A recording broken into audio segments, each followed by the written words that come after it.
Column Najam Sethi صاحب۔ روس اور مغربی طاقتیں ایسی کشمکش میں الجھ چکی ہیں جس کے نتیجے میں ایٹمی جنگ چھڑ سکتی ہے۔ مغربی معیشتوں کو غیر معمولی کساد بازاری کا سامنا ہے۔ مہنگائی نے عوام کی زندگی اجیرن کر رکھی ہے۔ سعودی عرب اور اوپیک نے تیل کی قیمتیں بڑھانے اور توانائی کے نرخ کم کرنے کا امریکی دباؤ مسترد کر دیا ہے۔ ان سب کے باوجود امریکی صدر جو بائیڈن نے پاکستان کے بارے میں ناروا بیان دینا مناسب سمجھا۔ بظاہر کسی اشتعال انگیزی کے بغیر پاکستان کو دنیا کے خطرناک ترین مقامات میں سے ایک اور اس کے جوہری ہتھیاروں کو غیر منظم قرار دے ڈالا۔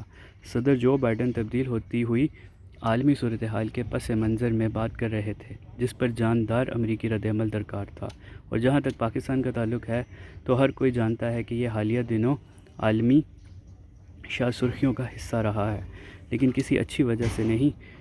یہ 30 ملین سے زیادہ ان لاچار افراد کے لیے مغربی امداد کا طلبگار تھا جو غیر معمولی سیلابوں کی وجہ سے بے گھر ہو چکے ہیں، اور وہ سیلاب ماحولیاتی تبدیلیوں کے نتیجے میں آئے تھے۔ مالیاتی بد انتظامی کی وجہ سے کئی ماہ سے اقتصادی دیوالیہ پن کے دہانے پر کھڑا ہے۔ یہ ملک IMF اور پیرس کلب سے پیکج کے لیے درخواست گزار ہے، لیکن اس دوران پاکستان امریکی قیادت میں مغربی طاقتوں کے ساتھ مل کر اقوام متحدہ میں روس کی مذمت سے انکاری ہے، جس کی وجہ سے امریکی ناراض ہیں۔ یہ ابھی تک امریکی مطالبے سے قدم پیچھے ہٹا رہا ہے۔ اس کی فضاؤں میں ڈرون طیاروں کی اجازت جو افغانستان میں داعش اور دیگر دہشت گرد گروپوں کو نشانہ بنائیں۔ اگر واشنگٹن کے پاس ناراض ہونے کی کوئی وجہ تھی تو فوری رد عمل دکھاتے ہوئے امریکی سفیر کو طلب کر کے ڈیمارش کرنے کا اسلام آباد کا رد عمل بھی سمجھ میں آتا ہے۔ صدر بائیڈن کا منفی تبصرہ وزیر اعظم شہباز شریف اور chief of army staff general Qamar Javed Bajwa اور وزیر خزانہ اسحاق ڈار کی اپنی امریکی ہم منصب سے واشنگٹن میں کامیاب ملاقاتوں کے موقع پر سامنے آیا اور ان سب پر پانی پھر گیا۔ اس بیان نے ملک میں امریکی مخالف جذبات کو مزید بھڑکا دیا۔ اگرچہ اس وقت PDM اور اسٹیبلشمنٹ پاک امریکہ تعلقات کو بحال کرنے کی سرتوڑ کوششوں میں ہیں جنہیں عمران خان اور ان کی حکومت کی تبدیلی کی سازش تھیوری نے بری طرح رخ پہنچائی تھی، در حقیقت پاکستان کے خلاف وقتاً فوقتاً طیش کا اظہار امریکی قائدین کی طرف سے کوئی غیر معمولی بات نہیں۔ صدر ڈونلڈ ٹرمپ پاکستان کے حوالے سے افغانستان میں دوہرا کھیل کھیلنے اور ڈبل کراس کرنے جیسے سخت الفاظ استعمال کرتے رہے ہیں۔ ایڈمرل مائک مولن، چیئرمین JCOC نے بھی ایسا کیا تھا۔ صدر بائیڈن نے عمران خان کو ہیلو کرنے سے انکار کر دیا کیونکہ عمران خان نے طالبان کو سراہتے ہوئے کہا تھا کہ انہوں نے امریکی غلامی کا بوجھ اتار کر پھینکا، نیز اسامہ بن لادن کو شہید بھی قرار دیا تھا۔ اس بیان بازی کی جڑ پاک امریکہ تعلقات کی تاریخ ہے۔ 4 اشروں 1947 سے 1987 تک پاک امریکہ تعلقات مفادات سرد جنگ کی ڈوری سے بندھے رہے۔ پاکستان سوویت یونین کے خلاف کئی ایک امریکی معاہدوں میں شریک تھا۔ اسے امریکہ کی طرف سے فوجی اور معاشی امداد بھی ملتی رہی، جس کا نقطہ عروج وہ اسلامی جہاد تھا جس نے 1987 میں سوویت یونین کو افغانستان سے نکال باہر کیا۔ سوویت یونین کے انہدام پر سرد جنگ تمام ہو گئی۔ اس کے ساتھ ہی امریکہ نے 1990 کی دہائی میں یو ٹرن لیتے ہوئے پاکستان پر معاشی پابندیاں عائد کر دیں، جب اس نے اپنا جوہری پروگرام منضبط کرنے یا رول بیک کرنے سے انکار کر دیا۔ اس کے نتیجے میں پیدا ہونے والی تلخی کی جھلک پاکستانی ریاست اور معاشرے میں امریکی مخالف جذبات کی صورت دیکھنے میں آئی۔ لیکن 11 ستمبر کے حملوں نے پاکستان کو امریکی دھمکیوں "کیا تم ہمارے ساتھ ہو یا خلاف ہو" کو تعلقات کی بحالی کے ایک پلیٹ فارم کے طور پر استعمال کرنے کا موقع دے دیا۔ اگلے ایک اشرے میں کم و بیش 20 ملین امریکی ڈالروں کے عوض پاکستان نے افغانستان میں طالبان کے خلاف نیٹو کو لاجسٹک سہولت فراہم کی، لیکن اس مرتبہ یہ معاونت غیر مبہم نہیں تھی۔ پاکستان افغانستان میں طالبان کے ساتھ اپنے طویل المدت مفادات سے دستبردار نہیں ہوا تھا، اور یہ مفادات بعض اوقات امریکی اہداف سے متصادم تھے۔ اس کے نتیجے میں جنگ طوالت اختیار کر گئی، جس میں امریکہ کی جانی نقصان بڑھتا گیا، یہاں تک کہ ویتنام کی طرح افغانستان سے بھی امریکیوں کو شکست کھا کر نکلنا پڑا۔ اس پر امریکیوں نے پاکستان پر دھوکہ دہی اور دوہرا کھیل کھیلنے کا اشتعال انگیز الزام لگایا۔ ان 2 دہائیوں میں پاکستان اور اپنے مفادات کو دیکھتے ہوئے چین کے قریب ہوتا گیا۔ اس دوران امریکہ کو بیجنگ کی طرف سے اپنے عالمی بالادستی کو درپیش معاشی اور سیاسی چیلنج نے پریشان کر رکھا تھا۔ اس پیش رفت کا مقابلہ کرنے کے لیے بھارت کے ساتھ تظاہراتی شراکت داری بڑھانا شروع کر دی۔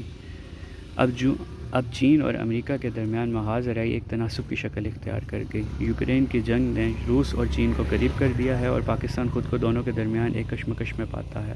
اس کے مغرب کے ساتھ غیر متزلزل تجارتی اور امدادی روابط ہیں۔ تقریباً 10 ملین پاکستانی مغرب اور اس کے اتحادی مشرق وسطیٰ کے ممالک میں کام کر رہے ہیں، جو کہ پاکستانی معیشت کو زمین بوس ہونے سے بچانے کے لیے ہر سال $30 بلین سے زائد رقم بھیجتے ہیں۔ لیکن چین نے پاکستان کی معیشت میں تقریباً $30 بلین کی سرمایہ کاری کی ہے اور پاکستانی فوج اپنے ہتھیاروں میں جدت لانے اور نئے ہتھیاروں کے حصول کے لیے چین پر انحصار کرتے ہیں۔ اس نے اقوام متحدہ میں ویٹو پاور کا بھی استعمال کیا ہے تاکہ مقبوضہ کشمیر میں مسلح مزاحمت کی پشت پناہی کرنے پر پاکستان پر پابندیاں لگانے کی بھارت کی کاوش کو ناکام بنایا جا سکے۔ اس کوشش کو مغرب کی تائید بھی حاصل تھی، لہٰذا جب کسی بھی بین الاقوامی فورم پر دباؤ کا سامنا ہوتا تو پاکستان امریکہ کے خلاف چین کا ساتھ دیتا۔ اسٹیبلشمنٹ کی طرف سے وضع کردہ پاکستان کا نیا قومی سلامتی پالیسی فریم ورک خطے میں جیو اسٹریٹجی کے بجائے جیو اکنامکس پر زور دیتا ہے، کیونکہ پاکستان کو اپنی ناکام معیشت اور معاشرے کو توانا کرنے کے لیے تجارت اور امداد کی اشد ضرورت ہے۔ اس نسخے کے ساتھ مسئلہ یہ ہے کہ پاکستان کی جیو اکنامکس امریکہ اور مغرب پر منحصر ہے، جن کی جغرافیائی حکمت عملیوں کی پاکستان حمایت کرنے کے لیے تیار نہیں۔ علاقائی روابط کے لیے چین کا سی پیک منصوبہ تعطل کا شکار ہے، جس کی ایک وجہ یہ ہے کہ وسطی ایشیا افغانستان کا گیٹ وے انتہائی غیر مستحکم ہے اور ایران پر امریکہ کی سخت پابندیاں ہیں۔ بھارت میں عسکریت پسند ہندوتوا کو عروج حاصل ہے، اس نے کشمیر پر تنازعات کے حل کے امکانات کو کم کر دیا ہے۔ چنانچہ فروغ پاتی ہوئی عالمی طاقت کے ساتھ پاکستانی رابطے کی راہیں بھی مستور ہیں۔ پاکستان کی سول ملٹری حکمران اشرافیہ صورتحال کو درست کرنے کی غلط کوششوں اور تضادات کے جال میں پھنسی ہوئی ہے۔ بیرونی دنیا میں اس کی معیشت امریکہ اور اس کے مغربی اتحادیوں سے جڑی ہوئی ہے، لیکن اس کی سیاست نے چین کا ہاتھ تھاما ہوا ہے۔ اس تضاد کی وجہ سے جیو اکنامکس روابط کا سفر شروع نہیں ہو پا رہا۔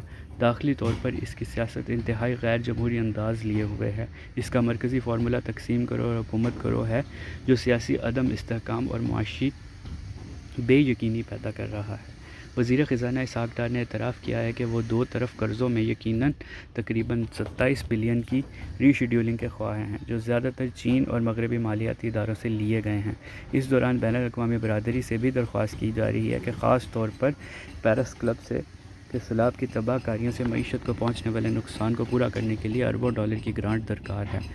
معیشت کی مایوس کن صورتحال موڈیز انویسٹر سروسز کی طرف سے کاروباری اعتماد کو بی درجے سے سی تک کم کر دیے ہیں اور عالمی بینک کی طرف سے جی ڈی پی کی شرح 2 سے 3% تک رہنے کی توقع ظاہر ہوتی ہے۔ اس پر متضاد 2024 کے لیے پاکستان کی عالمی بانڈری سود کی بھاری شرح کی توقع کرتے ہوئے سرمایہ کار انہیں فروخت کر رہے ہیں۔ اس سے مالیاتی بحران کے گہرے ہوتے ہوئے سایوں کی جھلک ملتی ہے۔